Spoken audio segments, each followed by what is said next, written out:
Hi friends, in this video we are going to speak about some common errors that people make in English, and we are going to understand what are those errors.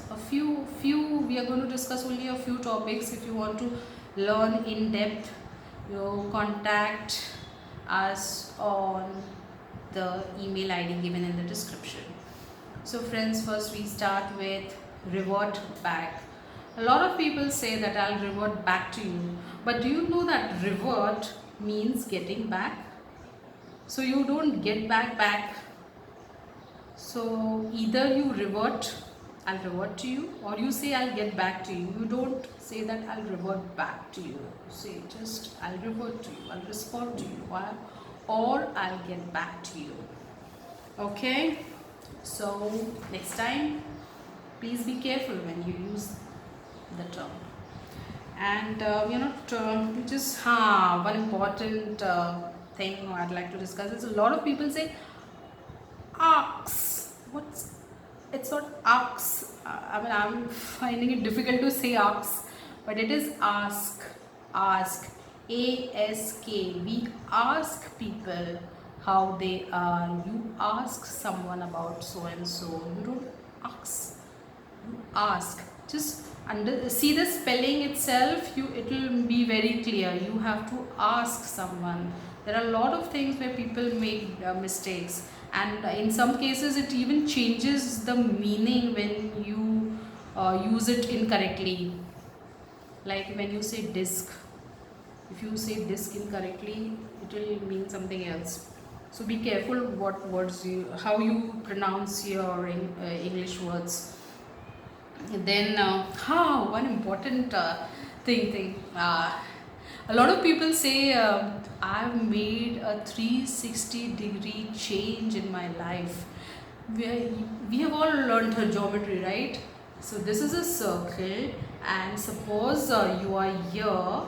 So when you make a 180-degree turn, you reach from point A to point B.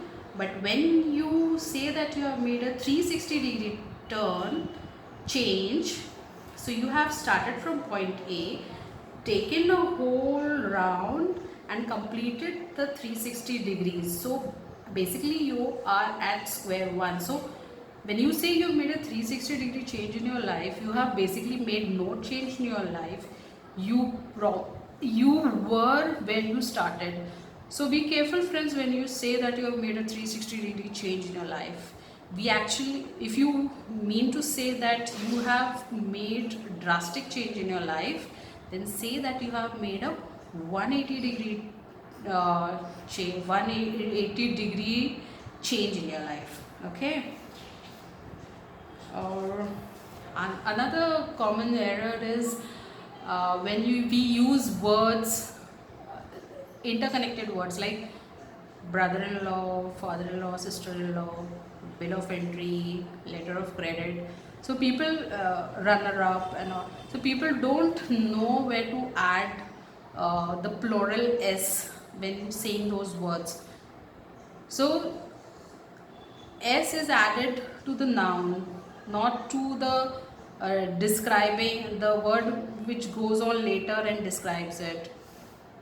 So one brother-in-law, more than one are brothers-in-law, not brother-in-laws.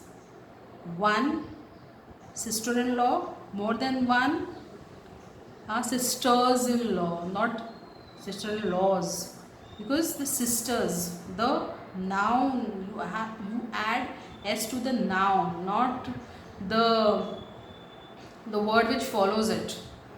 Then similarly, we have a term called bill of entry in imports. This is a technical for the goods which come into the country. We have bill of entry, but when there are a lot of people make mistake in this term also. But when there are several of these, we have to say bills of entry. Always the s will get added to the noun. It is bills of entry, not bill of entries. A lot of people make this mistake and say bill of entries. Then there is another term called letter of credit. This is also used in trade. So when there are more than one, it is also goes by the term LCs, LC. So if it is more than one, then we have to say letters of credit, not letter of credits. This is also one important thing. A lot of people make mistake on. And then we say runners, runner ups. It's not runner ups, it's runners up. So when you apply the logic of adding the s to the noun, you will get it right. Then a lot of people say this thing will be given on first come first serve basis. No, the correct term is first come first served. The only difference here is we have added D. When you come first, you are served first. So first come, first served is the right way of saying it. And we are not discussing everything. Yeah, another important thing is due diligence.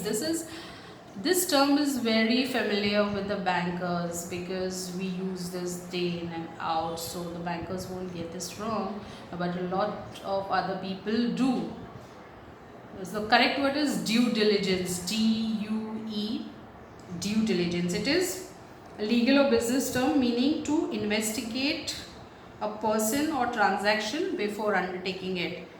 A lot of people make the mistake of using the term do, D-O, due diligence. They feel that you're telling somebody to do diligence, but it's not that way. It's due diligence. Due diligence itself is a phrase which means that you investigate something before taking it up. And what else? And then there are people who use short forms in language like sorta, oughta, kinda. If you want to get, these are slang words, don't use them. If you want to get into the corporate world, you will be sending out professional emails, letters, even vetting text, writing circulars, communicating with others. So learn to use the proper phrases, proper words. Don't opt for slang language like oughta, kinda.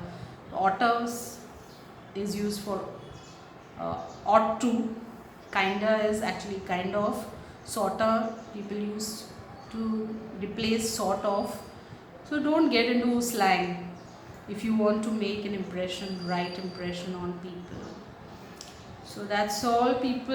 If you want to understand and learn more from us, from me, let me know, get in touch. Or if you want to see more of these videos, do comment in the comment section.